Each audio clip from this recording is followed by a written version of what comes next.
Estaba en la cocina. Marisol movía la cuchara sobre la olla, de espaldas a mí, tarareando algo bajito como si el mundo fuera perfecto. El olor a cena caliente llenaba el apartamento. Todo era exactamente como cualquier otra noche de martes. Mi teléfono estaba roto. La pantalla había quedado destruida esa mañana y no encendía. Necesitaba llamar al banco urgente. Había un movimiento extraño en mi cuenta corporativa que no podía esperar hasta el día siguiente. Así que hice lo más natural del mundo. Tomé el teléfono de Marisol que estaba sobre la encimera y lo desbloqueé. Y entonces lo vi. Una notificación. Un mensaje. De Héctor. Mi socio. Mi amigo de 17 años. El hombre que había construido conmigo cada peso de lo que teníamos. El mensaje decía exactamente esto. Mañana voy a mandar a ese idiota a una reunión en otra ciudad por 3 días. No puedo esperar para verte en mi casa de nuevo. Ese idiota era yo. Me quedé inmóvil. El sonido de la cuchara contra la olla seguía. Marisol seguía tarareando. El olor a comida seguía ahí. Todo continuaba exactamente igual, como si el mundo no acabara de partirse en dos debajo de mis pies. No dije nada. No grité. No tiré el teléfono. No entré a la cocina a preguntarle nada. Solo lo leí una vez más. 2 veces más. 3 veces. Hasta que las palabras dejaron de ser palabras y se convirtieron en algo que se instala en el pecho y no se mueve. Dejé el teléfono exactamente donde estaba, boca abajo, con la funda azul oscuro que yo mismo le había regalado en su cumpleaños. Y volví al sofá. 46 años. 17 años de sociedad con Héctor. 12 años casado con Marisol. Y en 3 líneas de texto, todo eso había cambiado de forma para siempre. Pero lo que Héctor no sabía, lo que Marisol no sabía, era que yo no soy el tipo de hombre que explota. Nunca lo fui. Soy el tipo de hombre que observa, que espera, que entiende exactamente lo que tiene en las manos antes de decidir qué hacer con ello. Y en ese momento, sentado en ese sofá mientras el olor a cena caliente seguía llenando el apartamento, entendí que tenía algo muy valioso en las manos. La verdad. Completa. Sin que ninguno de los dos supiera que yo ya la conocía. Eso era todo lo que necesitaba. Esa noche no dormí. Me quedé mirando el techo durante horas, pero no desde el dolor, sino desde algo diferente. Algo más frío. Más calculado. Mi mente empezó a moverse sola, como siempre lo hace cuando enfrento un problema que necesita solución. Y esto era un problema. El más serio que había tenido en mi vida, pero un problema al fin. Héctor había organizado una reunión para sacarme de la ciudad. 3 días fuera. Planeado. Calculado. Lo que significaba que esto no era un error de una noche, no era algo que había pasado de repente. Esto tenía estructura. Tenía tiempo. Tenía historia. Y si tenía historia, tenía pruebas. Empecé a repasar los últimos meses en mi cabeza. Las veces que Héctor había sugerido que yo manejara ciertos clientes en persona, en otras ciudades. Los viajes que parecían necesarios pero que siempre resultaban en nada concreto. Las reuniones que él cancelaba a último momento con excusas que en su momento me parecieron normales. Los fines de semana en que Marisol decía que saldría con amigas y volvía tarde, tranquila, sin rastro de culpa en la cara. Todo empezaba a tener otra forma. Me levanté a las 3 de la madrugada, fui a la cocina, serví un vaso de agua y me quedé ahí de pie en la oscuridad. Marisol dormía. La casa estaba en silencio. Y yo estaba completamente despierto, más despierto que en años, con una claridad extraña que solo aparece cuando algo te rompe por dentro pero tu cabeza se niega a caer. Al día siguiente, Héctor me llamaría. Me diría que había surgido una reunión importante con un cliente en Monterrey, que era urgente, que solo yo podía manejarla.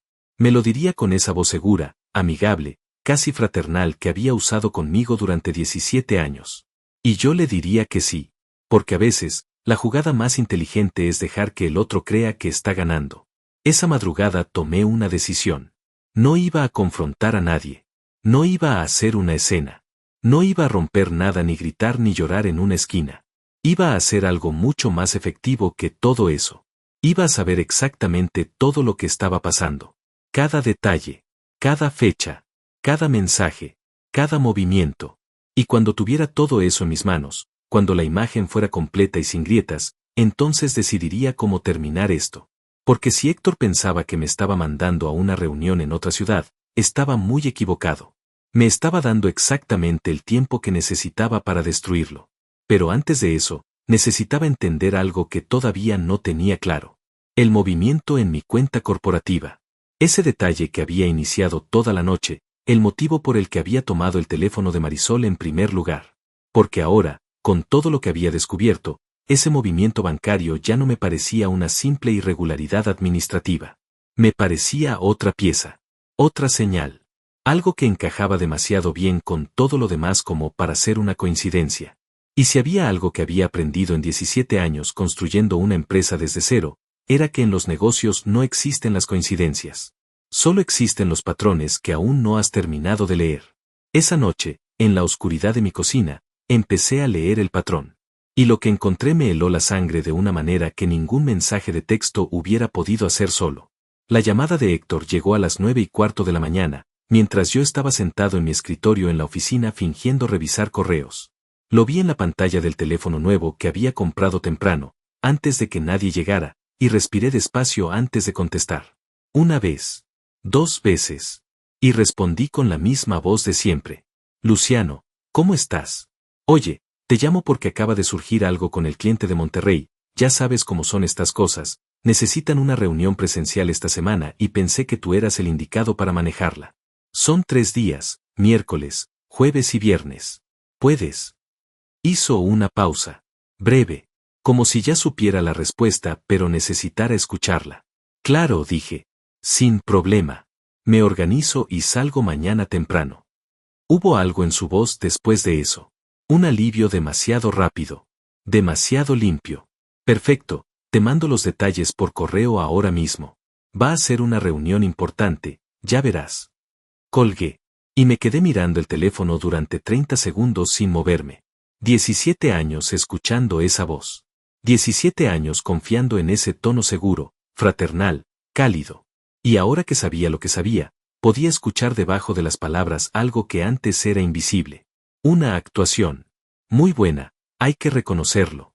Pero una actuación al fin. Me levanté, cerré la puerta de mi oficina con llave, y saqué una libreta nueva que había comprado junto con el teléfono esa mañana. Una libreta física, de papel, que no podía ser hackeada ni borrada ni intervenida. Empecé a escribir. Fechas. Nombres. Movimientos. Todo lo que recordaba de los últimos 12 meses que ahora, visto desde este nuevo ángulo, adquiría un significado completamente distinto. El viaje a Guadalajara en marzo, que Héctor organizó de un día para otro diciéndome que el cliente era difícil y necesitaba atención especial. 4 días fuera. El viaje a Veracruz en junio, 5 días. El congreso en Ciudad de México en agosto al que Héctor insistió que fuera yo porque tenía mejor perfil para ese tipo de eventos. 3 días. Conté en la libreta. Solo en lo que podía recordar, Héctor me había sacado de la ciudad al menos 7 veces en el último año. 7 veces con razones distintas, urgentes, siempre razonables. Siempre yo. Nunca él. Cerré la libreta y abrí el sistema contable de la empresa en mi computadora. Aquí es donde todo cambió. No era contador, pero llevaba 17 años mirando estos números y sabía leerlos como se lee el rostro de alguien que conoces bien. Y lo que vi esa mañana no era normal. Había transferencias hacia una cuenta proveedora que yo no reconocía. No el nombre, no el número, no el concepto. Aparecían registradas como servicios de consultoría externa, pero no había ningún contrato asociado, ningún entregable documentado, ningún correo que justificara el gasto. La primera transferencia era de hace 14 meses. $4,000. Luego otra. 6,000. Luego 8. Luego 2 pagos de 10,000 con 3 semanas de diferencia. Luego la frecuencia aumentó. Cada mes. A veces 2 veces al mes. Los montos variaban, pero el destino era siempre el mismo número de cuenta. Sumé en la libreta, despacio, columna por columna. $142,000 en 14 meses. Me recosté en la silla y miré el techo. $142,000 que habían salido de nuestra empresa hacia una cuenta que yo nunca había autorizado, nunca había visto en ninguna reunión, nunca había firmado en ningún documento. Una cuenta que no existía en ninguno de los contratos que yo recordaba haber revisado. Esto ya no era una traición personal. Esto era un robo. Guardé capturas de pantalla de cada transacción en una carpeta encriptada en mi teléfono nuevo. Luego las mandé a un correo personal que nadie en la empresa conocía, uno que había creado esa misma mañana desde una red que no era la de la oficina. No quería dejar rastros en los servidores internos. Todavía no sabía hasta dónde llegaba esto ni cuántas personas estaban involucradas. Porque eso era lo siguiente que necesitaba entender. Héctor no podía haber hecho esto solo. Las transferencias estaban registradas en el sistema con códigos de autorización que requerían al menos 2 firmas internas. La mía o la de alguien con acceso equivalente. Y yo no había firmado nada de eso. Lo que significaba que alguien más dentro de la empresa tenía acceso a niveles que no debería tener, o que alguien había falsificado autorizaciones, o que el sistema había sido manipulado desde adentro de una manera que yo todavía no comprendía del todo. Necesitaba ayuda. Pero tenía que ser alguien en quien pudiera confiar completamente. Alguien externo a la empresa, que no tuviera ninguna relación con Héctor, que no supiera nada de lo que estaba pasando y que tuviera las herramientas para ayudarme a entender la magnitud real de lo que tenía entre las manos. Pensé en Andrés. Andrés era contador público y abogado, una combinación poco común pero brutalmente útil en momentos como este. Lo conocía desde la universidad, habíamos mantenido el contacto a lo largo de los años aunque nunca habíamos trabajado juntos formalmente. Era discreto. Era inteligente. Y lo más importante, no tenía ninguna conexión con Héctor ni con nadie en mi empresa. Lo llamé desde el teléfono nuevo, desde el estacionamiento del edificio, lejos de cualquier oído. Andrés, necesito verte hoy. Es urgente y es serio. No puedo decirte más por teléfono. Hubo una pausa. ¿Qué tan serio? Del tipo que necesita abogado y contador al mismo tiempo. Otra pausa. Esta tarde. A las 6. En mi oficina. Colgué y volví adentro. Pasé el resto de la mañana actuando con normalidad. Respondí correos. Atendí una llamada con un proveedor. Almorcé en mi escritorio.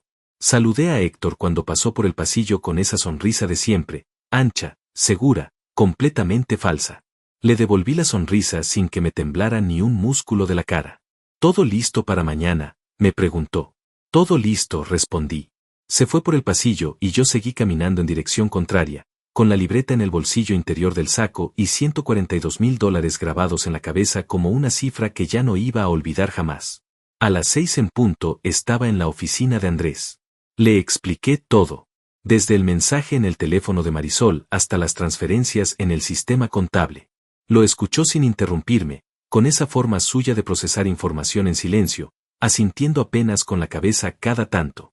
Cuando terminé, se quedó callado unos segundos. Luego dijo, necesito ver los estados de cuenta completos de los últimos 2 años. No solo las transferencias que encontraste. Todo. Y necesito que no toques nada más en el sistema hasta que yo lo revise. ¿Qué tan grave puede ser?, le pregunté. Me miró directamente. Depende de cuánto tiempo lleva pasando esto y cuántas capas tiene. Pero si lo que me estás describiendo es lo que creo que es, estamos hablando de fraude societario. Y eso, Luciano, no es un problema de pareja. Es un problema penal. Salí de su oficina a las 8 de la noche con la cabeza girando, pero los pies firmes. El aire de la calle estaba frío y yo lo respiré despacio, con calma, mirando los autos pasar. Mañana fingiría tomar un vuelo a Monterrey. Héctor creería que tenía 3 días libres. Marisol creería lo mismo. Pero yo no iba a ningún lado. El vuelo a Monterrey salía a las 7 de la mañana. Yo estaba en el aeropuerto a las 5:30, maleta en mano, tarjeta de embarque en el teléfono, actuando cada parte del papel con una precisión que me sorprendió a mí mismo. Facturé el equipaje. Pasé por seguridad. Me senté en la sala de espera y pedí un café. Y cuando llegó la hora de abordar, me levanté, recogí mi mochila de mano, y salí del aeropuerto por la puerta lateral que da al estacionamiento público. El equipaje viajó solo a Monterrey. Yo tomé un taxi hacia un hotel pequeño a 15 minutos de mi casa, uno de esos lugares discretos que nadie frecuenta por elección propia. Pagué en efectivo 3 noches por adelantado y subí a la habitación. Me senté en la cama. Abrí la laptop que había sacado de la oficina la tarde anterior con la excusa de trabajar durante el viaje, y empecé. Andrés me había enviado por correo encriptado una lista de lo que necesitaba. Estados de cuenta. Contratos de proveedores. Actas de reuniones de socios. Registros de acceso al sistema contable. Correos internos relacionados con las cuentas señaladas. Era una lista larga y detallada, y conseguir todo eso sin levantar sospechas dentro de la empresa iba a requerir ayuda. Pensé en Verónica. Verónica llevaba 9 años en la empresa. Era la asistente administrativa con acceso a casi todos los archivos internos, discreta por naturaleza, eficiente por costumbre. Nunca había tenido una relación cercana con Héctor. De hecho, en más de una ocasión había mencionado de manera velada que su forma de manejar al personal le parecía innecesariamente agresiva. No era mi aliada declarada, pero tampoco era su aliada. Y eso era suficiente. La llamé a su teléfono personal, no al de la oficina. Verónica, soy Luciano. Necesito un favor que tiene que quedar entre nosotros. Completamente. Hubo una pausa breve. Dígame. Le expliqué que necesitaba copias de ciertos documentos administrativos de los últimos 2 años. Contratos con proveedores externos, específicamente los relacionados con servicios de consultoría. Registros de acceso al sistema contable. Y las actas de las últimas 12 reuniones de socios. Le dije que era una auditoría interna que yo estaba manejando de manera confidencial y que por razones que ella entendería después, necesitaba que Héctor no supiera nada. Otro silencio. Más largo esta vez. ¿Está todo bien, licenciado? Todavía no, le dije con honestidad. Pero va a estarlo. Le mando todo esta tarde a su correo personal. Colgué y me recosté en la cama del hotel mirando el techo. Afuera los autos pasaban. El aire acondicionado zumbaba. Y yo estaba ahí, en una habitación que nadie sabía que existía, desarmando en silencio la vida que creía conocer. Los documentos llegaron a las 4 de la tarde. Me tomó 2 horas revisarlos todos, con una concentración que no había tenido en años, leyendo cada línea, cada número, cada firma. Y fue en esa revisión donde encontré la segunda capa. El proveedor al que Héctor había estado transfiriendo dinero, el que aparecía registrado como servicios de consultoría externa, tenía un número de registro fiscal que Andrés había marcado como sospechoso en sus primeras notas. Cuando lo busqué en los documentos que Verónica me había mandado, encontré el contrato original. 2 páginas. Membrete profesional. Firma al pie. La firma era de Marisol. Me quedé mirando esa firma durante un tiempo que no supe calcular. Su letra inconfundible, la misma con la que me escribía notas en la cocina o firmaba las tarjetas de Navidad. Ahí estaba, al pie de un contrato con una empresa fantasma que había estado vaciando nuestra sociedad durante 14 meses. Marisol no era solo la esposa que me engañaba con mi socio. Era parte del esquema. Llamé a Andrés de inmediato. Le mandé el contrato por el correo encriptado y esperé. Respondió en 20 minutos con un mensaje corto: necesito verte mañana. Esto es más grande de lo que pensábamos. Esa noche no comí. Caminé durante 1 hora por las calles del barrio cercano al hotel, con las manos en los bolsillos y la cabeza procesando todo a una velocidad que casi me resultaba incómoda. Pensé en los 12 años con Marisol. En las conversaciones sobre el futuro, sobre los hijos que nunca llegaron, sobre los planes que habíamos construido juntos con palabras que ahora sonaban a escenografía. Pensé en Héctor brindando conmigo cada vez que la empresa cerraba un buen año. En su mano en mi hombro cuando mi padre murió hace 4 años. En la manera en que me había mirado esa última mañana en el pasillo de la oficina con esa sonrisa tan bien construida. No sentí rabia en ese momento. Sentí algo más extraño. Algo parecido a la claridad absoluta que aparece cuando finalmente entiendes que el problema nunca fue lo que creías que era. El problema era más profundo. Y por eso, la solución también tenía que serlo. Al día siguiente me reuní con Andrés en una cafetería neutral, lejos de mi barrio, lejos de su oficina. Llegó con una carpeta y una expresión que yo ya había aprendido a leer en él, la de alguien que tiene malas noticias pero las ha organizado bien. La empresa proveedora no existe de manera real, empezó. Está registrada pero no tiene operaciones, no tiene empleados, no tiene activos. Es una empresa de papel creada específicamente para recibir transferencias. El registro fiscal está a nombre de una persona que aparece como representante legal, pero que en los registros públicos figura con una dirección que no existe. Este tipo de estructura se usa para una sola cosa, Luciano. Para lavar dinero, dije. Asintió. O para desviar fondos societarios de manera sistemática. Que en términos legales tiene consecuencias igual de graves. Y la firma de Marisol en ese contrato la coloca dentro del esquema como firmante autorizada. Lo que significa que no fue un acto aislado. Fue deliberado. Tomé el café que tenía delante aunque ya estaba frío. ¿Cuánto tiempo llevas en esto?, me preguntó Andrés. 4 días. Me miró con algo que no era exactamente admiración, pero se le parecía. En 4 días encontraste lo que ellos llevan 14 meses escondiendo. Eso dice algo de ti. Y dice mucho más de ellos. Le pregunté cuáles eran los siguientes pasos. Me los explicó con esa precisión suya, metódica y clara. Primero necesitábamos consolidar todas las pruebas en un expediente formal. Segundo, consultar con un abogado societario para entender las opciones legales respecto a la disolución de la sociedad y la recuperación de los fondos desviados. Tercero, dependiendo de la magnitud final del fraude, evaluar si correspondía presentar una denuncia penal. ¿Y Marisol?, pregunté. Andrés eligió sus palabras con cuidado. Marisol tiene exposición legal real. Su firma en ese contrato la implica directamente. Lo que decidas hacer con eso es tuyo. Pero debes saber que si esto llega a un proceso formal, su participación va a salir a la luz de todas formas. Salí de esa cafetería con la carpeta bajo el brazo y el peso de algo que era al mismo tiempo devastador y liberador. Devastador porque confirmaba que las 2 personas en las que más había confiado en mi vida adulta me habían traicionado de una manera que iba mucho más allá de lo personal. Liberador porque ya no había ninguna duda. Ya no había zona gris. Ya no había manera de convencerme de que quizás me había equivocado, quizás había malinterpretado, quizás había algo que no entendía. Lo entendía todo. Con documentos. Con firmas. Con números. Esa tarde, desde la habitación del hotel, recibí una llamada de Héctor. Número conocido, voz de siempre. ¿Cómo va todo por Monterrey? Bien, dije.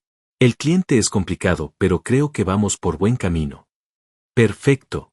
Tómate tu tiempo, no hay prisa. No hay prisa. Claro que no. Cada hora que yo estuviera fuera era una hora más que él tenía. Descuida, le dije. Voy a aprovechar bien estos días. Colgué y me permití, por primera vez desde que todo esto había comenzado, una sonrisa pequeña y fría. Porque mientras Héctor creía que me estaba controlando el tiempo, yo estaba usando ese mismo tiempo para construir algo que él no podría desmantelar. Un expediente. Una estrategia. Un final que él no veía venir. Y faltaban exactamente 48 horas para que todo eso se pusiera en movimiento. La mañana del tercer día amaneció con una lluvia fina que golpeaba la ventana del hotel en un ritmo casi hipnótico. Me levanté temprano, antes de que el despertador sonara, y me quedé sentado en el borde de la cama con los pies en el suelo y la cabeza ya en movimiento. Había dormido 4 horas. No porque no pudiera dormir más, sino porque ya no necesitaba más. Había algo en la certeza de saber exactamente lo que ibas a hacer que te despertaba antes del alba con una energía diferente. No ansiedad. No miedo. Algo más parecido a la concentración que sientes antes de una negociación importante, cuando sabes que tienes las cartas correctas y solo tienes que jugarlas en el orden correcto. Andrés me había enviado durante la noche el borrador del expediente consolidado. Lo abrí en la laptop y lo leí completo, desde la primera página hasta la última, sin saltarme nada. Era un documento de 31 páginas que resumía con precisión quirúrgica 14 meses de fraude sistemático. Transferencias clasificadas por fecha y monto. Estructura de la empresa fantasma con su registro fiscal y su dirección inexistente. Copia del contrato firmado por Marisol. Registros de acceso al sistema contable que mostraban que las autorizaciones habían sido ingresadas desde el perfil de usuario de Héctor en horarios fuera del horario laboral normal, lo que sugería que había sido hecho de manera deliberadamente discreta. Y un análisis final de Andrés que estimaba el monto total desviado en $167,000, 25,000 más de lo que yo había calculado en mi primera revisión, porque había transferencias adicionales que yo no había encontrado en mi búsqueda inicial y que Andrés había identificado revisando registros auxiliares que no aparecían en la vista principal del sistema. $167,000. En 14 meses. De una empresa que habíamos construido durante 17 años. Cerré la laptop, me duché, me vestí con calma y bajé a desayunar al comedor pequeño del hotel. Pedí huevos, café, jugo. Me senté junto a la ventana y miré la lluvia caer sobre la calle mientras comía despacio. Un hombre mayor en la mesa de al lado leía el periódico doblado en 4. Una pareja joven discutía en voz baja sobre algo que no pude escuchar. La vida continuaba alrededor de mí con esa indiferencia hermosa que tiene lo cotidiano. A las 10 de la mañana llamé a Roberto. Roberto era el abogado societario que Andrés me había recomendado. No lo conocía personalmente, pero Andrés respondía por él con una convicción que era suficiente para mí. Lo llamé desde el teléfono nuevo, Me presenté brevemente y le dije que tenía un caso de fraude societario documentado que necesitaba manejar con urgencia y discreción. Me dijo que podía verme esa misma tarde. Antes de colgar me preguntó algo que no esperaba. ¿El otro socio sabe que usted está investigando? No, dije. Bien. Que siga sin saber. Eso nos da ventaja procesal. Me reuní con Roberto a las 3 de la tarde en su despacho. Era un hombre de unos 55 años, delgado, con la manera de moverse de alguien que ha estado en muchas salas de audiencia y ya no se impresiona con nada. Revisó el expediente de Andrés en silencio durante 20 minutos mientras yo esperaba sentado frente a su escritorio. De vez en cuando levantaba la mirada hacia mí con una pregunta breve. ¿Esto cuándo fue? ¿Este acceso desde qué terminal? ¿Esta firma fue notariada? Respondí todo lo que pude y lo que no supe lo anoté para confirmar después. Cuando terminó de leer, cerró la carpeta y me miró directamente. Tiene un caso sólido, dijo. Muy sólido. La documentación está bien organizada y los patrones son claros. Lo que su socio hizo tiene nombre legal, administración fraudulenta agravada. Y la participación de su esposa como firmante del contrato con la empresa fantasma la convierte en cómplice directa, lo que en términos procesales significa que ambos tienen exposición penal real. Le pregunté cuáles eran mis opciones. Las enumeró con la misma calma con la que había revisado el expediente. Primera opción, demanda civil por daños y perjuicios para recuperar los fondos desviados, más intereses y costos legales. Segunda opción, denuncia penal por fraude y administración desleal, lo que podría derivar en investigación fiscal y eventualmente cargos criminales. Tercera opción, ambas simultáneamente, que era la que él recomendaba porque generaba presión desde dos frentes y reducía la capacidad de maniobra del otro lado. ¿Y la sociedad? Pregunté. La sociedad puede disolverse por causa justificada cuando se demuestra que uno de los socios ha actuado en contra de los intereses de la empresa. Con este expediente, eso está más que demostrado. Usted puede solicitar la disolución y la liquidación en condiciones que lo protejan a usted como socio perjudicado. Salí del despacho de Roberto a las 5 de la tarde con una claridad que no había tenido en días. Todo estaba en su lugar. Las pruebas existían. El argumento legal era sólido. Los pasos siguientes estaban trazados. Pero había algo más que necesitaba resolver antes de que esto se pusiera en movimiento de manera formal. Algo que Roberto había mencionado al final de nuestra reunión casi como un detalle técnico, pero que a mí me había quedado resonando. Para la disolución societaria, había dicho, es posible que necesitemos convocar a una reunión de socios. Eso significa que en algún momento Héctor va a estar en la misma sala que usted, con toda la documentación sobre la mesa. Una reunión de socios. Héctor en la misma sala que yo. Con todo sobre la mesa. Pasé la tarde en la habitación del hotel planificando esa reunión con un detalle que habría parecido obsesivo a cualquiera que me hubiera visto. Escribí en la libreta, tachando y reescribiendo, pensando en cada momento de ese encuentro. ¿Qué diría primero? ¿Qué dejaría para después? ¿Qué preguntaría para observar su reacción antes de mostrar las pruebas? ¿Cómo mantendría el control del ritmo de la conversación para que él nunca pudiera adelantarse a lo que venía? Porque eso era lo crucial. En una confrontación de este tipo, quien controla el ritmo controla el resultado. A las 7 de la tarde recibí un mensaje de Verónica. Breve, directo, desde su teléfono personal. Licenciado, hoy Héctor pidió acceso a los archivos de contratos de los últimos 3 años. Dijo que era para una revisión interna. Le di acceso porque no podía negarme sin levantar sospechas. Pero quería que supiera. Lo leí 2 veces. Héctor estaba buscando algo. O estaba verificando que todo seguía en su lugar. O, peor, había percibido alguna señal de que algo no estaba bien y estaba revisando su cobertura. Le respondí a Verónica con 3 palabras. Hiciste bien. Gracias. Llamé a Andrés de inmediato. Héctor revisó los archivos de contratos esta tarde, le dije sin preámbulos. Un silencio breve. ¿Cuánto acceso tuvo? Completo, según Verónica. Entonces hay que moverse antes de lo que pensábamos. Si sospecha que alguien está revisando sus movimientos, puede intentar alterar registros o mover fondos. Roberto ya tiene todo. Se lo mandé esta tarde. Bien. Mañana mismo hay que convocar la reunión de socios. No pasado mañana. Mañana. Colgué y me quedé parado en el centro de la habitación del hotel con el teléfono en la mano.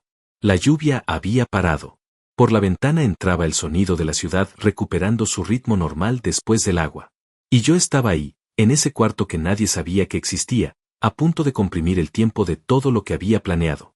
Mañana. Escribí un mensaje a Roberto explicando la situación.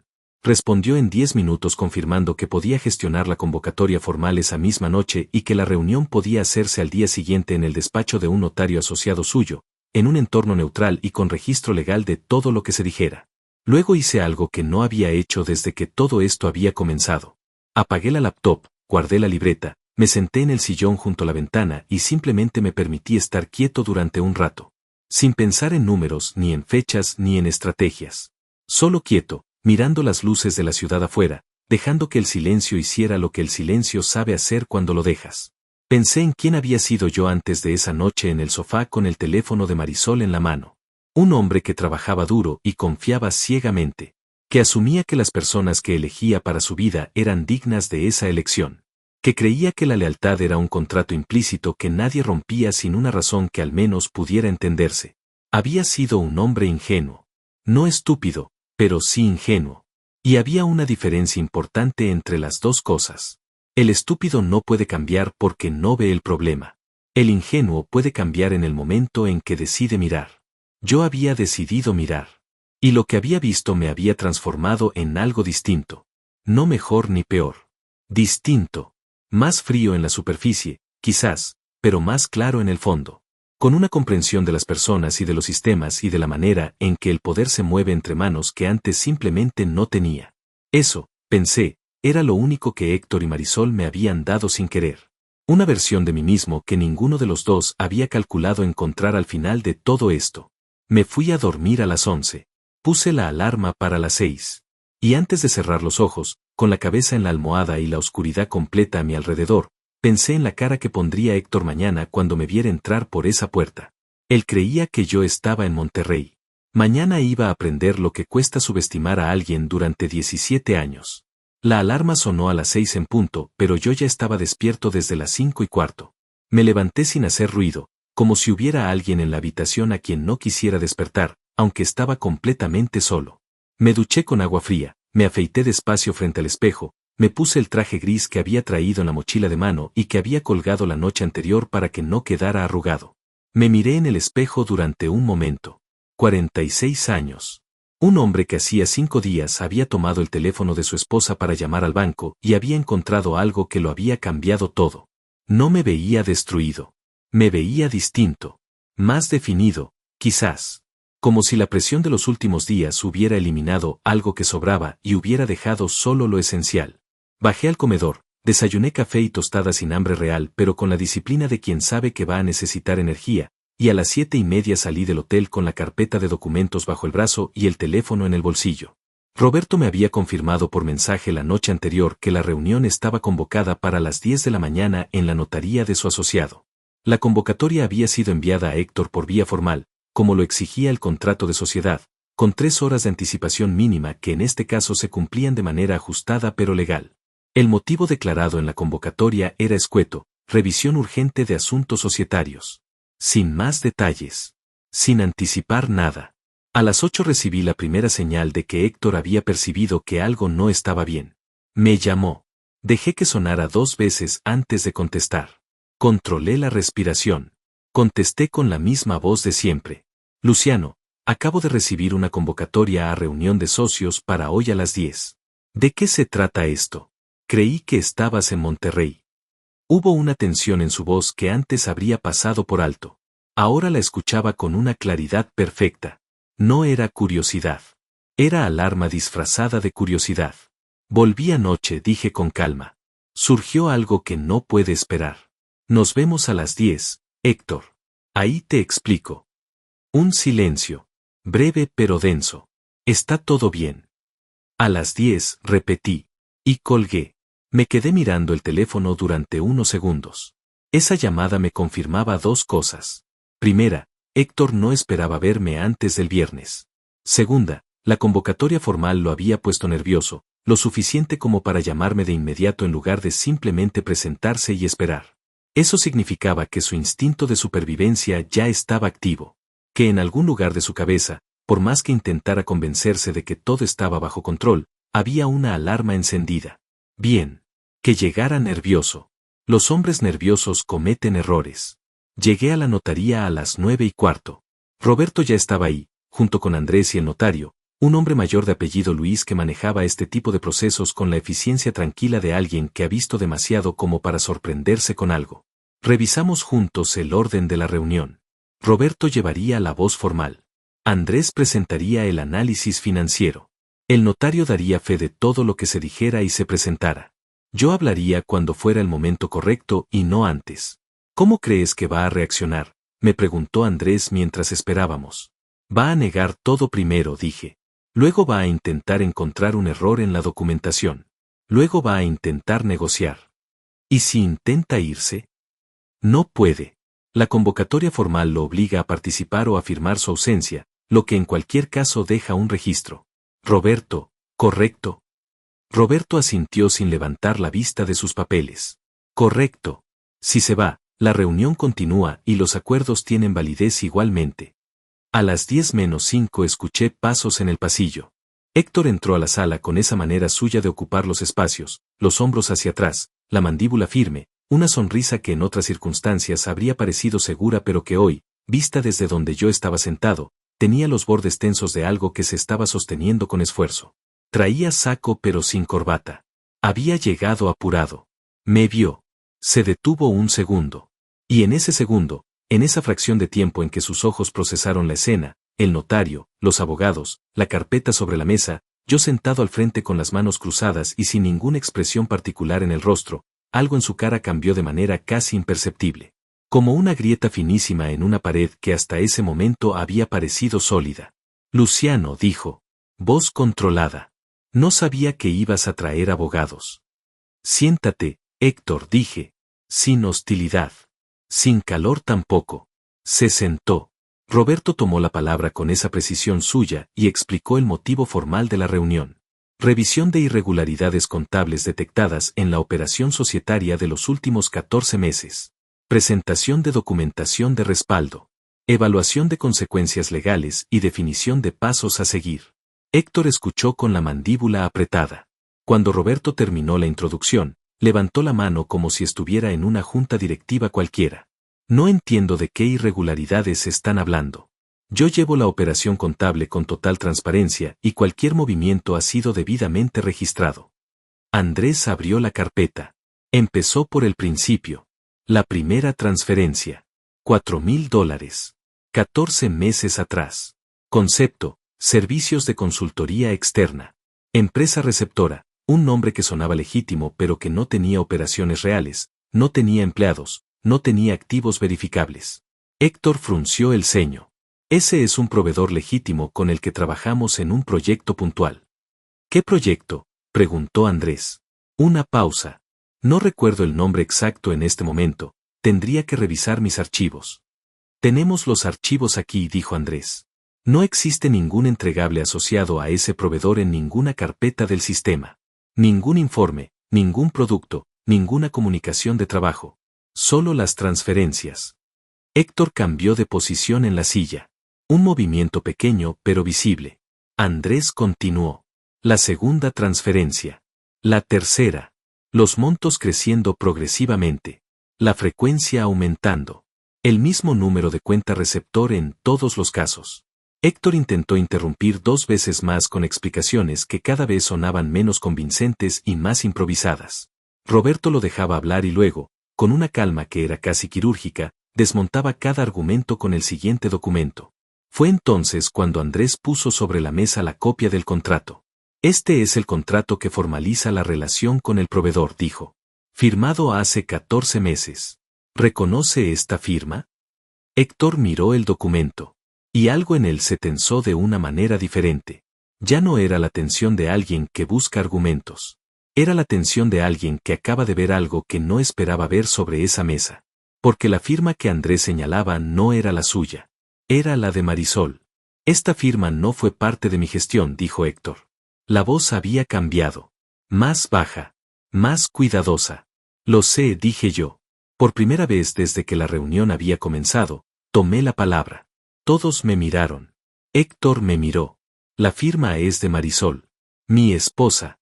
Lo que significa que esto no fue solo una decisión tuya. Fue un acuerdo entre los dos. Planeado, documentado, ejecutado durante 14 meses. El silencio que siguió a esas palabras fue de una calidad particular.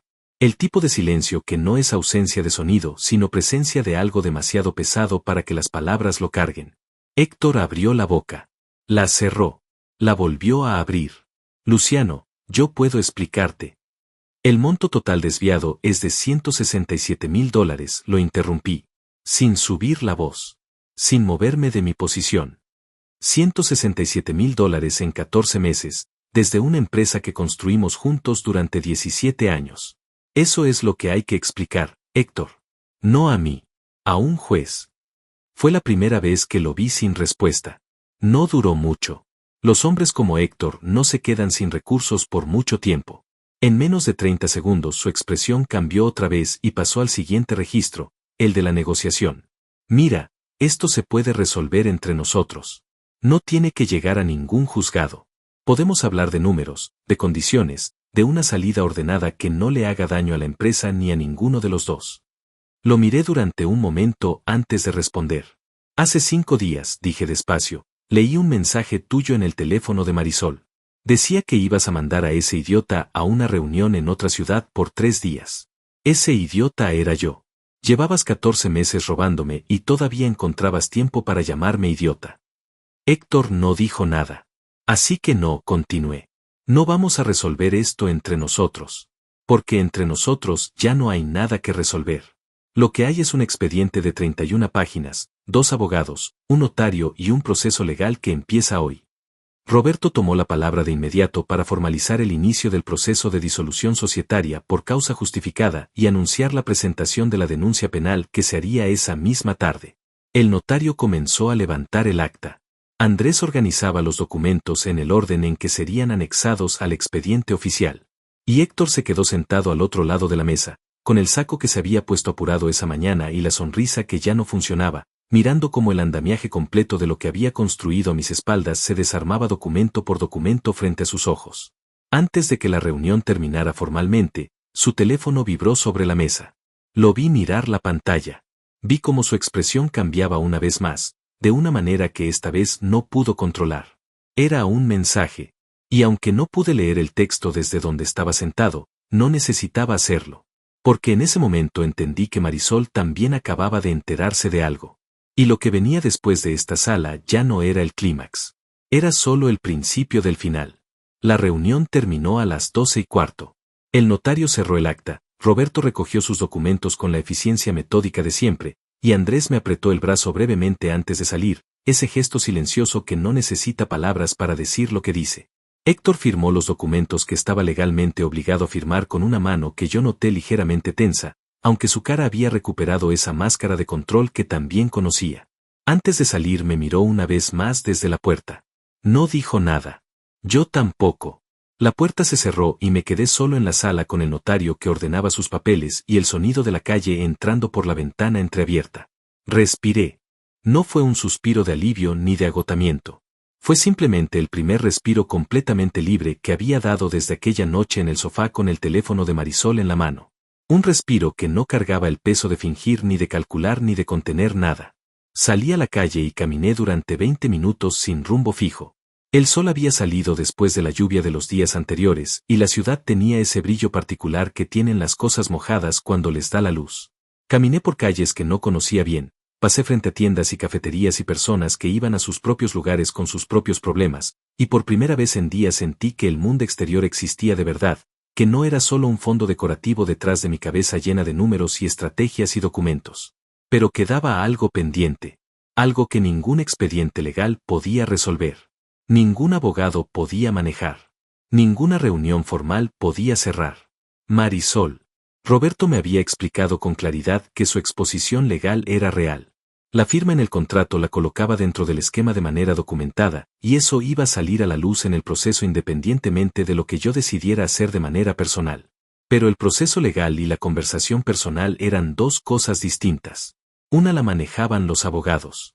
La otra era mía. Solo mía. Y todavía no la había tenido. Durante 5 días había evitado ese momento con una disciplina que en el fondo sabía que no podía mantenerse indefinidamente.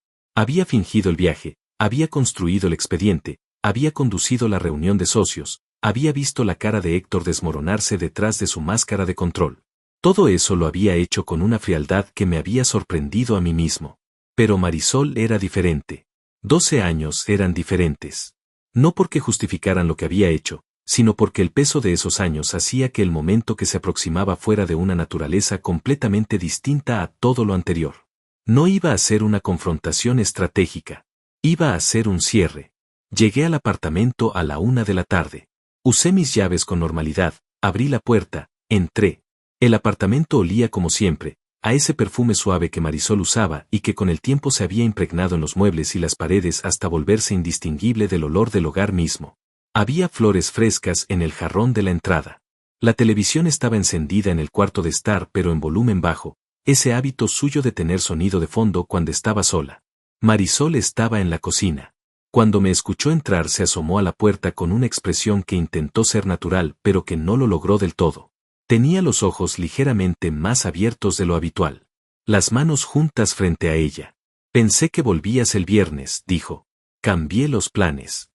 Me miró durante un segundo más. ¿Está todo bien? No respondí de inmediato. Dejé la carpeta sobre la mesa del comedor, me quité el saco, lo colgué en la silla de siempre con la misma naturalidad con la que lo hacía cualquier otro día. Y luego me senté. Siéntate, Marisol. Algo en mi voz, o quizás en mi calma, o quizás en la carpeta sobre la mesa, hizo que su expresión cambiara de manera visible. Se sentó frente a mí con la espalda recta y las manos sobre la mesa, como una postura que intentaba proyectar tranquilidad, pero que en realidad era la postura de alguien que se prepara para recibir un impacto. No empecé por los documentos. No empecé por los $167,000. No empecé por el contrato con su firma. Empecé por el principio. La noche que tomé tu teléfono para llamar al banco dije, vi el mensaje de Héctor. Lo leí completo. Sé lo que decía y sé lo que significa. Marisol no dijo nada. Su respiración cambió de ritmo de manera casi imperceptible. No te voy a preguntar cuánto tiempo lleva pasando esto porque en algún punto esa información dejó de importarme. Lo que me importa es lo que encontré después. Abrí la carpeta. Saqué el contrato y lo puse sobre la mesa frente a ella. Lo giré para que pudiera leerlo en la dirección correcta. Vi sus ojos bajar hacia el papel. Vi el momento exacto en que reconoció lo que estaba mirando. Esta es tu firma, dije. No era una pregunta. Marisol miró el documento durante varios segundos sin hablar. Cuando finalmente levantó los ojos hacia mí había algo en su mirada que no esperaba encontrar. No era culpa exactamente. Era algo más parecido al agotamiento de alguien que ha cargado un peso demasiado tiempo y que en algún lugar recóndito siente algo parecido al alivio de que finalmente haya llegado el momento de soltarlo. Luciano. Empezó. No, dije. Sin dureza. Sin volumen. Simplemente no. No quiero una explicación. No esta noche. No de esta manera. Se quedó callada. Lo que necesito que entiendas, continué, es que esto ya no es solo una conversación entre nosotros. Esta mañana hubo una reunión formal de socios. Hay un expediente legal. Hay abogados involucrados. Y tu firma en este contrato te coloca dentro de un proceso que ya está en movimiento y que no depende de lo que yo decida hacer de manera personal. Vi cómo esas palabras llegaban. Cómo su significado iba asentándose en capas, primero la superficie y luego el fondo. Sus manos se movieron ligeramente sobre la mesa, un gesto pequeño e involuntario. Proceso legal, dijo. La voz había perdido el control que había intentado mantener. Fraude societario, dije. Eso es lo que los abogados llaman a lo que hay documentado en ese expediente. $167,000 desviados en 14 meses hacia una empresa que no existe, con un contrato que tiene tu firma al pie. Eso es lo que hay, Marisol. En papel. Con fechas. Con números. Con registros de acceso al sistema. El silencio que siguió fue diferente al de la notaría. Más íntimo. Más pesado de una manera distinta. Porque aquí no había notarios ni abogados ni actas. Solo 2 personas sentadas en la mesa donde habían desayunado miles de veces, con 12 años de vida compartida flotando en el aire entre ellas como algo que ya no tiene forma reconocible. No sé qué te dijo Héctor para convencerte de que formaras parte de esto, dije después de un momento. Y en algún punto quizás me importe saberlo. Pero ahora mismo lo que me importa es lo siguiente. Me incliné ligeramente hacia adelante. ¿Hay algo más que yo no sepa? ¿Alguna cuenta, algún documento, algún acuerdo que no aparezca en lo que ya encontré? Marisol me miró durante un momento largo. Y entonces hizo algo que no esperaba. Asintió. Despacio. Una sola vez. El estómago se me movió de una manera que no había sentido en días, porque en medio de toda la frialdad estratégica que había construido seguía habiendo algo humano ahí dentro que no había podido desmantelar del todo. Algo que todavía se sorprendía. Algo que todavía dolía. Necesito que le cuentes todo a Roberto, dije. Mi abogado. Toda la información que tengas. Si cooperas de manera voluntaria con el proceso, eso va a tener peso en lo que venga después. Si no lo haces, el proceso sigue igual pero sin ese peso a tu favor. ¿Qué va a pasar conmigo?, preguntó. Una pregunta pequeña, casi en voz baja, que de repente la hacía sonar muy diferente a la mujer que había estado sentada frente a mí un minuto antes. No respondí de inmediato. Me tomé el tiempo de pensar la respuesta con honestidad, porque era la última vez que iba a tener esta conversación y quería que cada palabra fuera exactamente la que debía ser.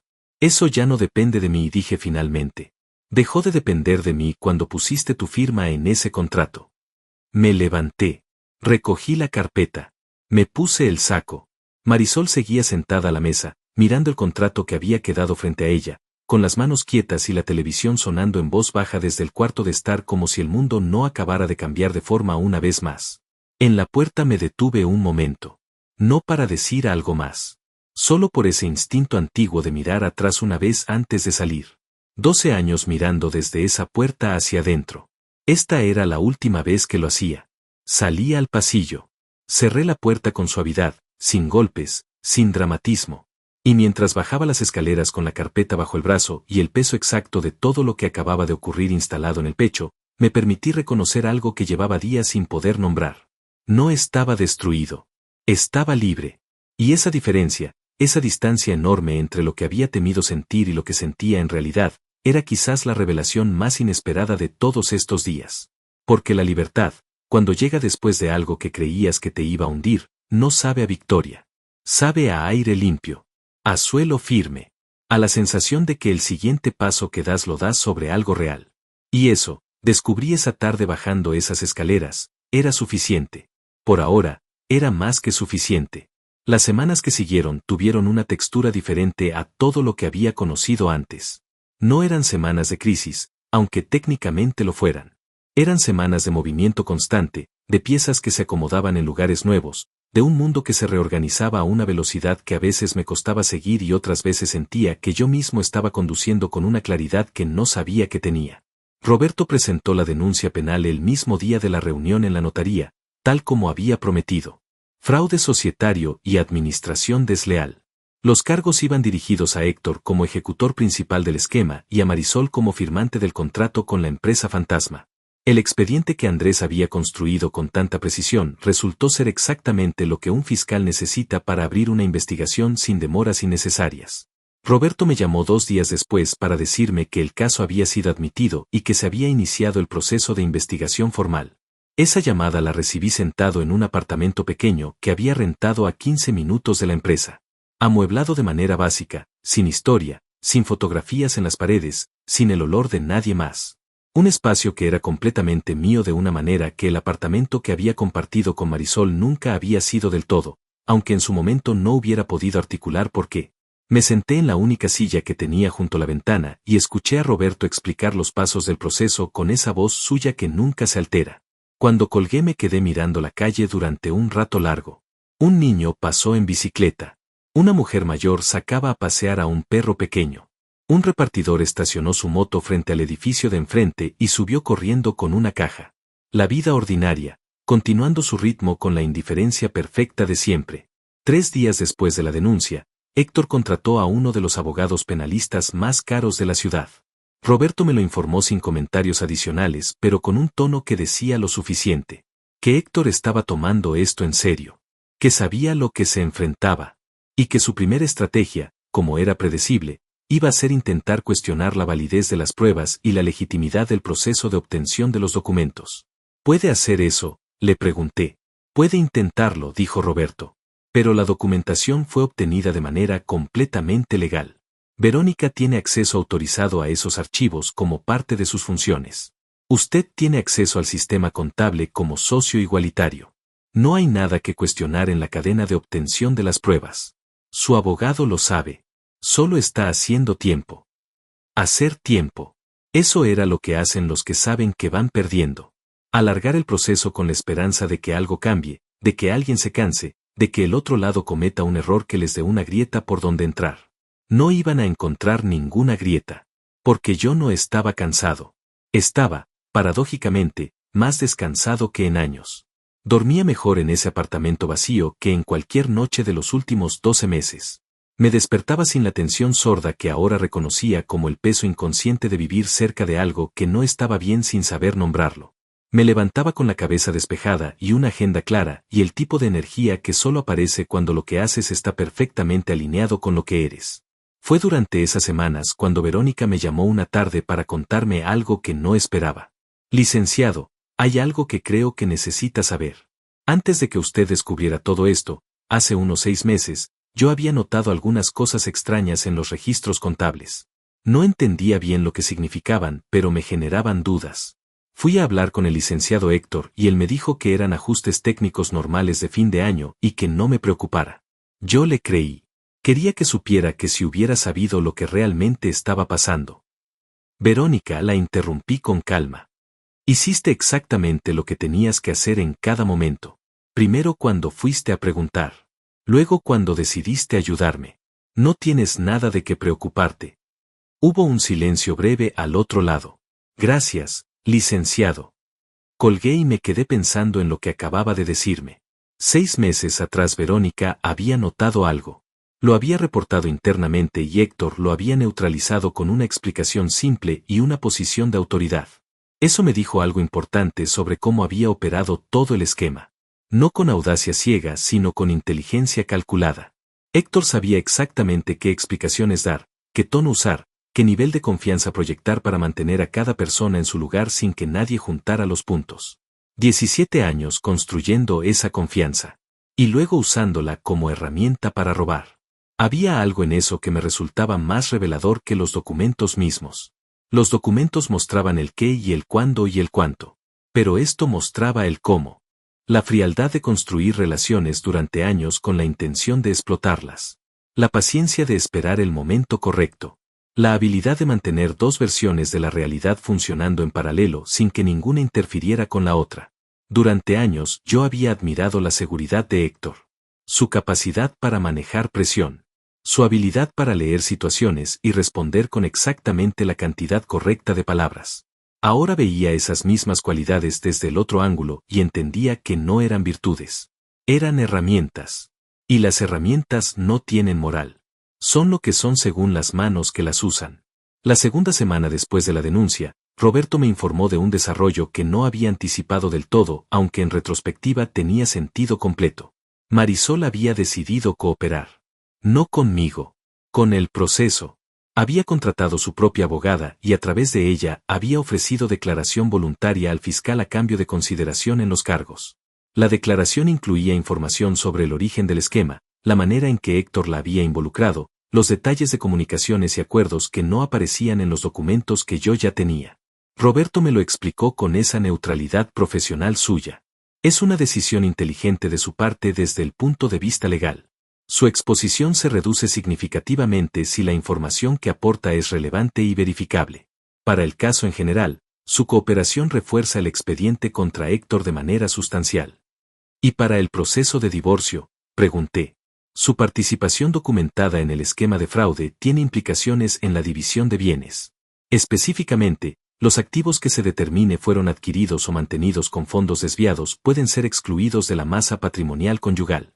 Eso lo favorece a usted de manera directa. Era un giro que no había buscado, pero que tenía una lógica perfecta.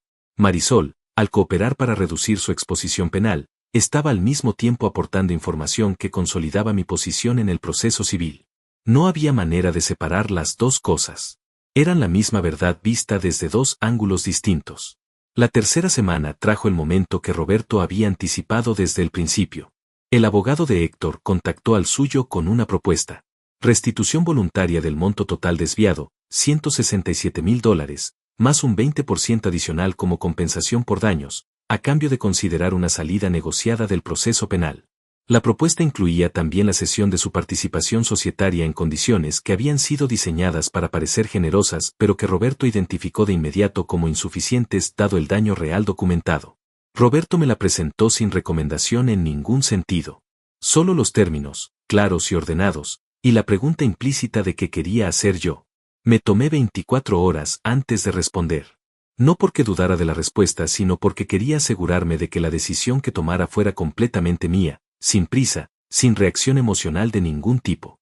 Quería poder mirarla desde todos los ángulos posibles y elegir desde la claridad y no desde otra cosa. Al día siguiente llamé a Roberto. Rechaza la propuesta, dije. La restitución del dinero no es negociable, eso tiene que estar en cualquier acuerdo. Pero la salida del proceso penal no está en discusión. Lo que hizo tiene consecuencias legales y esas consecuencias son parte del proceso, no una variable que se pueda negociar como si fuera el precio de un contrato. Roberto no respondió de inmediato. Luego dijo, entendido. ¿Algún mensaje adicional para su contraparte? Pensé durante un segundo. Diles que si quieren proponer algo diferente, que lo hagan por escrito y con números reales. Que no me manden propuestas diseñadas para parecer lo que no son. Que ya tuve suficiente de eso. Hubo algo que sonó casi como una sonrisa en la voz de Roberto cuando respondió. Con mucho gusto. Esa noche, sentado en la única silla de mi apartamento vacío con una taza de café que se había enfriado sin que me diera cuenta, me permití pensar en Héctor de una manera diferente a como lo había hecho en todas esas semanas. No con rabia. Hacía tiempo que la rabia había dejado de ser útil y yo había aprendido a soltar las cosas cuando dejan de ser útiles. Sino con algo más parecido a una comprensión fría y desapasionada de lo que había ocurrido realmente entre nosotros. Héctor me había subestimado. Esa era la raíz de todo. Me había visto como alguien que trabajaba duro pero que miraba hacia adentro, hacia la construcción, hacia los proyectos y los clientes y los números, y no hacia los lados. No hacia él. Me había calculado como un hombre de confianza ciega y había usado esa confianza como el punto de apoyo de todo el esquema. Y en eso, hay que reconocerlo, no se había equivocado del todo. Yo había sido ese hombre. Hasta aquella noche en el sofá. Lo que no había calculado era lo que esa misma noche activó en mí. La capacidad de observar con frialdad. De moverme sin hacer ruido. De construir algo sólido en silencio mientras él creía que todo seguía exactamente igual. Había querido mandar a ese idiota a una reunión en otra ciudad. Y ese idiota había usado esos 3 días para desarmarlo completamente. Dejé la taza de café en la mesa, me levanté, fui a la ventana. La ciudad afuera tenía esa quietud particular de las noches entre semana cuando todo se ha calmado pero todavía no ha llegado el silencio completo. Luces encendidas en edificios lejanos. El sonido lejano de un auto. El parpadeo lento de una señal de tráfico en la esquina. Todo en su lugar. Todo exactamente como debía ser. Y yo, por primera vez en mucho tiempo, también. El proceso legal tuvo su propio ritmo, como todos los procesos legales, lento en algunos tramos y sorpresivamente rápido en otros, con una lógica interna que Roberto me fue explicando a medida que avanzaba para que yo nunca perdiera la orientación de dónde estábamos y hacia dónde íbamos. Había aprendido a confiar en ese ritmo sin desesperarme ni adelantarme, a dejar que cada etapa se completara en su tiempo sin intentar empujar lo que no podía empujarse y sin soltar lo que necesitaba sostenerse.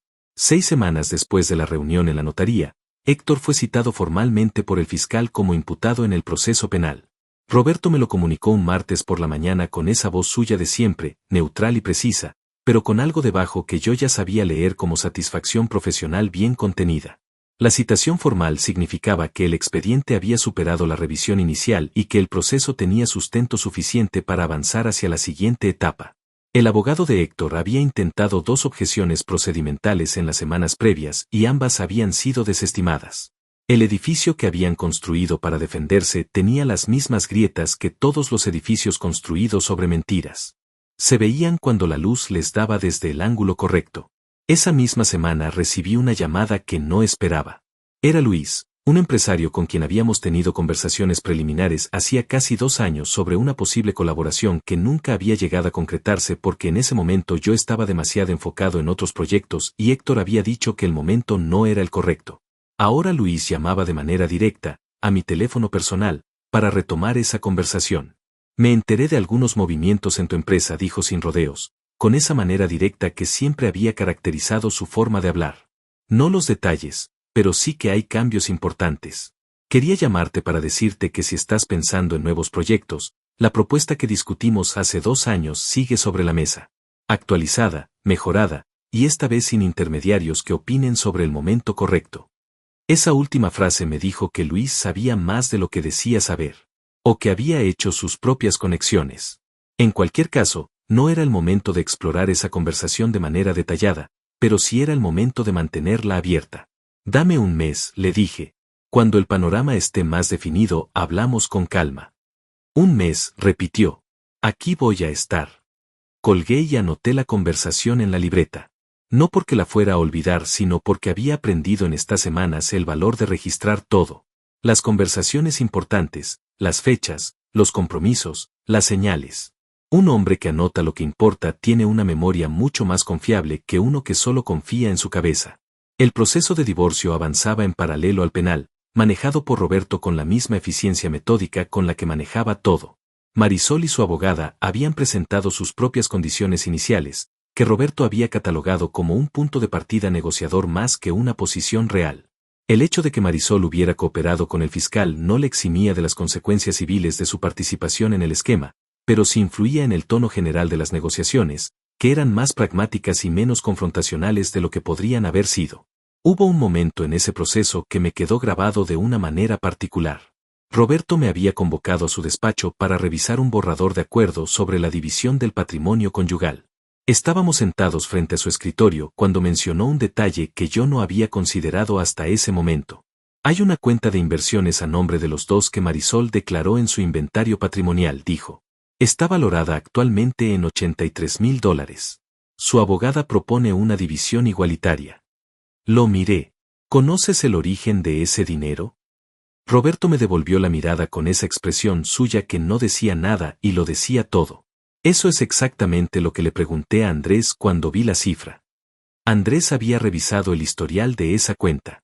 Los depósitos que la habían formado a lo largo de los últimos 14 meses coincidían en fechas y montos con una parte de las transferencias hacia la empresa fantasma.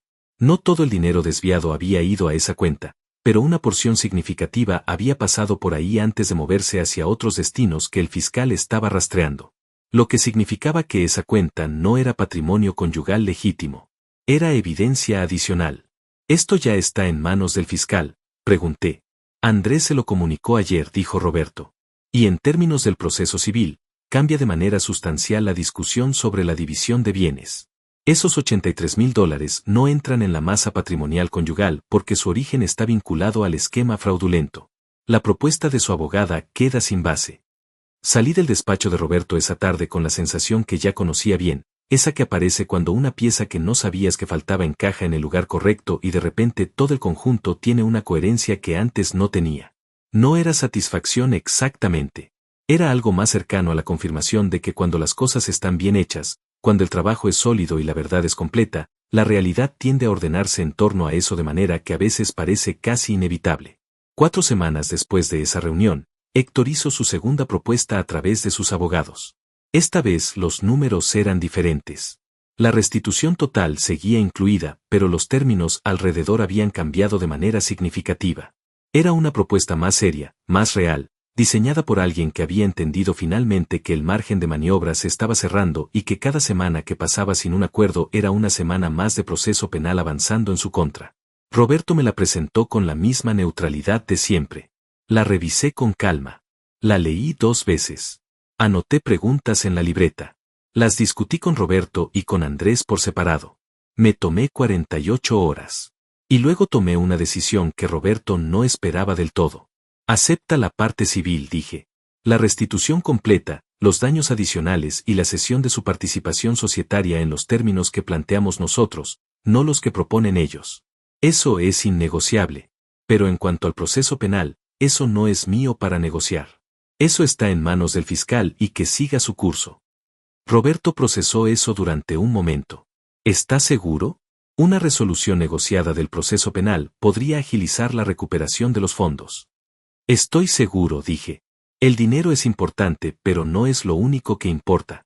Lo que hizo tiene consecuencias legales reales y esas consecuencias existen independientemente de lo que yo quiera o no quiera. Si el fiscal decide negociar eso en algún momento será su decisión. Yo no voy a ser el que le cierre la puerta a esas consecuencias para hacer las cosas más rápidas o más cómodas. Roberto asintió despacio. Y en ese asentimiento había algo que no era solo acuerdo profesional. Era algo más parecido al reconocimiento de que la persona al otro lado de su escritorio había entendido una distinción que muchos clientes en situaciones similares no lograban entender. La diferencia entre lo que te corresponde recuperar y lo que le corresponde enfrentar al otro. Dos cosas distintas que no deberían confundirse aunque estuvieran vinculadas. El acuerdo civil se firmó 16 días después. Restitución completa de los $167,000 más $32,000 adicionales por daños documentados. Cesión de la participación societaria de Héctor en condiciones que me dejaban como propietario único de la empresa con todos sus activos y contratos vigentes. Firma de un acuerdo de confidencialidad que en realidad beneficiaba más a Héctor que a mí pero que Roberto había incluido como concesión menor para facilitar el cierre del acuerdo civil sin comprometer nada esencial. El día que firmé ese documento estaba solo en el despacho de Roberto con el notario de siempre y los dos abogados. Sin celebración, sin discursos, sin ninguna escena que hubiera parecido fuera de lugar en ese contexto. Solo las firmas, el sello, el apretón de manos protocolar de rigor. Salí a la calle y caminé. Como aquella primera vez, después de la reunión en la notaría. Pero diferente. Aquella vez caminaba con el peso de lo que acababa de suceder instalándose en capas. Esta vez caminaba con algo más ligero. No la ausencia de peso sino el tipo de peso correcto, el de las cosas que han sido resueltas de verdad y no solo aplazadas. El proceso penal contra Héctor continuaba su curso sin que yo necesitara hacer nada más en él. La denuncia estaba presentada, el expediente estaba en manos del fiscal, los abogados de ambos lados hacían su trabajo. Yo ya no era el motor de ese proceso. Era el denunciante. Y esa distinción, que al principio había sido difícil de soltar porque sentía que soltar el control era perder terreno, ahora me parecía exactamente correcta. Había hecho lo que me correspondía hacer. Con precisión. Con documentación. Con paciencia. El resto era la maquinaria de la justicia haciendo lo suyo. Y mientras esa maquinaria avanzaba, yo tenía algo que hacer que era completamente mío, que no dependía de ningún proceso ni de ninguna decisión ajena. Reconstruir. Esa tarde llamé a Luis. El mes pasó, le dije. ¿Seguimos con esa conversación? Su respuesta fue inmediata. Mañana a las 10 en mi oficina. Colgué y miré la ciudad desde la ventana de mi apartamento. Afuera el sol empezaba a bajar y los edificios proyectaban sombras largas sobre las calles. En algún lugar de esa ciudad había un hombre que había creído que podía construir su bienestar sobre mis espaldas durante 17 años y que ahora estaba enfrentando las consecuencias de esa decisión. En ese mismo lugar había una mujer que había elegido el camino equivocado en algún momento que yo ya no necesitaba entender con exactitud para seguir adelante. Y aquí estaba yo, con una empresa que ahora era completamente mía, con $199,000 en proceso de restitución. Con una reunión mañana a las 10 que podía ser el primer paso de algo nuevo. Con 46 años y una claridad que nunca había tenido. No estaba empezando desde cero. Estaba empezando desde todo lo que había aprendido. Y esa diferencia era enorme. La reunión con Luis duró 3 horas. Llegué a su oficina a las 10 en punto con la libreta, el teléfono y la versión más actualizada de los estados financieros de la empresa, que Andrés había preparado para mí la semana anterior con una claridad que hacía mucho tiempo no tenían los números de esa empresa. Porque eso era lo que pasa cuando eliminas de un sistema todo lo que estaba corrompiendo su funcionamiento. Los números se limpian. La imagen real aparece. Y la imagen real de lo que yo tenía, depurada de 14 meses de sangrado sistemático, era considerablemente mejor de lo que yo mismo había estimado en mis momentos más optimistas de esas últimas semanas. Luis era un hombre que escuchaba antes de hablar. Eso lo había notado desde la primera vez que habíamos tenido contacto, 2 años atrás, y ahora lo confirmaba de nuevo. Me dejó hablar durante casi 40 minutos sin interrumpirme más que para hacer preguntas breves y precisas que demostraban que estaba procesando cada palabra en tiempo real. Cuando terminé de presentar la situación actual de la empresa, sus activos, sus contratos vigentes, su cartera de clientes y las proyecciones que Andrés había elaborado para los próximos 18 meses, Luis se recostó en su silla y se quedó en silencio durante casi un minuto completo. Yo esperé sin llenar ese silencio. Había aprendido en estas semanas el valor de dejar que los silencios hicieran su trabajo. Lo que me estás presentando, dijo finalmente, es una empresa que estaba siendo drenada desde adentro pero que tiene una estructura real, clientes reales y un historial de operación que sobrevivió 14 meses de sabotaje interno sin colapsar. Eso dice algo muy específico sobre lo que construiste. Dice que los cimientos eran sólidos, respondí. Asintió. Exactamente. Y los cimientos son lo único que no se puede improvisar. La propuesta que Luis puso sobre la mesa esa mañana era diferente a la que habíamos discutido 2 años atrás, más desarrollada, más concreta, con números que reflejaban una comprensión real del valor de lo que yo tenía.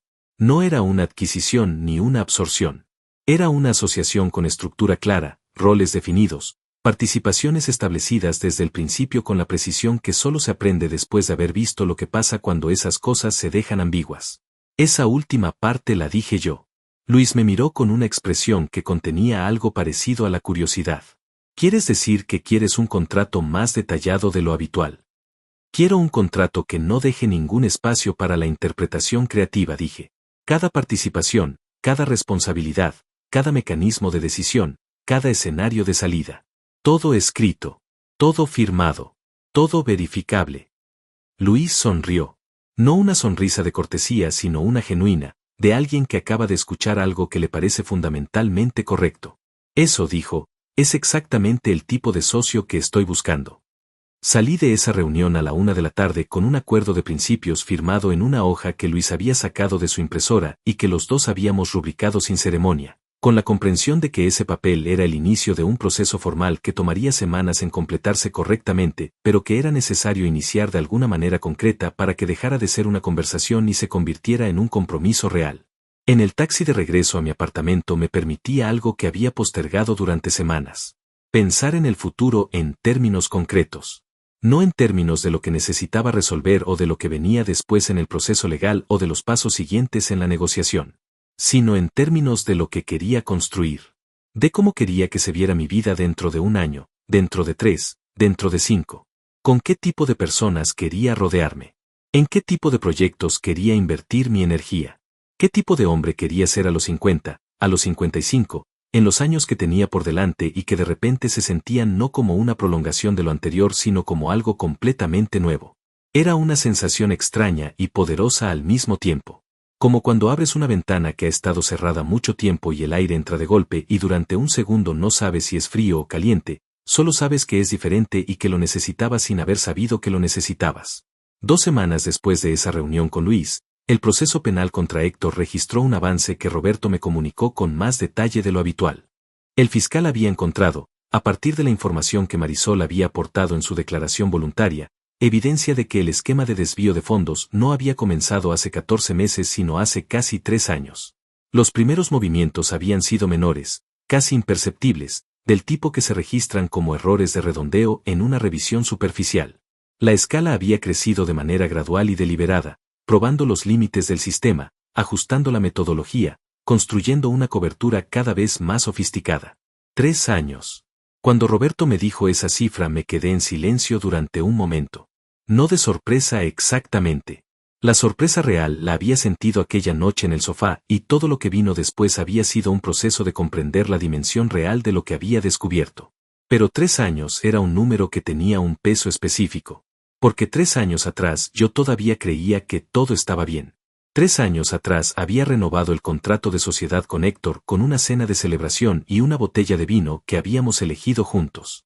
3 años atrás había hablado con Marisol sobre la posibilidad de comprar una casa más grande porque la empresa estaba creciendo y el futuro parecía sólido. Y todo ese tiempo, debajo de esa superficie de normalidad, algo había estado moviéndose en la oscuridad. Lo dejé pasar por mí durante un momento. Lo sentí en su dimensión real sin intentar reducirlo ni racionalizarlo ni convertirlo en otra cosa. Y luego lo solté, porque guardarlo no servía para nada. Y yo había aprendido en estas semanas a no cargar lo que no sirve. El divorcio se formalizó un jueves por la mañana en una sala pequeña del juzgado familiar. Marisol y yo estuvimos en la misma sala durante 40 minutos sin dirigirnos la palabra directamente. Todo pasó a través de los abogados, que es como debe pasar este tipo de cosas cuando las palabras directas ya no tienen nada útil que agregar. Firmé donde me indicaron que firmara. Escuché lo que el juez tenía que decir. Y cuando todo terminó me levanté, le estreché la mano a Roberto, y salí. En el pasillo del juzgado me crucé con la abogada de Marisol, que me saludó con una inclinación de cabeza profesional. Detrás de ella, a unos metros, estaba Marisol. Nos miramos durante un segundo. Solo un segundo. Lo suficiente para que yo pudiera ver en su cara algo que no era exactamente arrepentimiento, pero que tampoco era la ausencia de él. Algo más complejo, más difícil de nombrar, del tipo de cosas que quedan en la cara de las personas cuando han vivido algo que las ha cambiado de maneras que todavía no terminan de entender. No le dije nada. No porque no tuviera palabras, sino porque las palabras que tenía no eran para ese pasillo ni para ese momento. Eran mías. Y algunas cosas es mejor guardarlas no para usarlas, sino simplemente porque son tuyas y de nadie más. Salí del juzgado al mediodía. El sol estaba directamente arriba y la calle brillaba con esa luz blanca de mitad del día que no tiene sombras. Me quedé parado en la acera durante un momento con las manos en los bolsillos y los ojos entrecerrados contra la luz. 46 años. Una empresa que era completamente mía. Un proceso legal que avanzaba sin que yo necesitara empujarlo. Una asociación nueva tomando forma con alguien que entendía lo mismo que yo sobre cómo deben construirse las cosas. Un apartamento pequeño que todavía no tenía historia, pero que la iría teniendo. Un futuro que no estaba diseñado por nadie más que por mí. Pensé en la noche del sofá. En el teléfono de Marisol en mi mano. En esas 3 líneas de texto que habían partido el tiempo en 2 mitades tan distintas que costaba creer que pertenecían a la misma vida. Ese idiota, había dicho Héctor. Ese idiota que trabajaba tanto que no veía lo que tenía delante. Ese idiota confiado, predecible, manejable. Ese idiota al que se podía mandar a una reunión en otra ciudad y tener 3 días libres sin que se diera cuenta de nada. Ese idiota había tomado esos mismos 3 días para desmantelar 17 años de traición con una precisión que ninguno de los dos había calculado encontrar.